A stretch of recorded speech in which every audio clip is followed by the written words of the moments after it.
Поранешниот градоначалник на Кавадарци Александар Панов повторно седнува на обвинителна клупа, но не за ново дело. Скопска апелација ја укина пресудата со која тој лани беше осуден на 2 месеци затвор за изборен подкуп и предметот го врати во Кавадаречкиот суд на повторно судење. Информацијата ја потврди портпаролката на Кавадаречкиот суд, судијката Лилјана Ситниковска. Но судијата Лазар Нанев, кој го суди овој предмет, вели оти нема таква информација. До него се уште не стигнало решение од апелација со која пресудата се укинува и предметот се враќа назад. Телевизија 24 од своји извори дознава дека апелациониот суд нашол забелешки на тоа што бил сослушан само еден сведок и дека не се докажало примањето мито. При денешниот контакт со екс-градоначалникот на Кавадарци, тој не сакаше да даде изјава. Не сакам да коментирам ништо околу овој случај за да не и наштетам на постапката.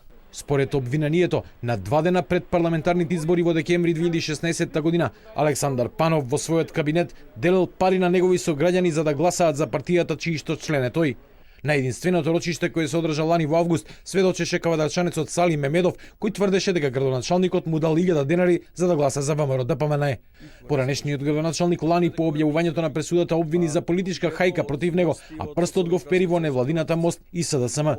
Александар Панов е првиот политичар кој беше осуден за изборен подкуп. Сепак, пресудата е укината и нему одново ќе му се суди.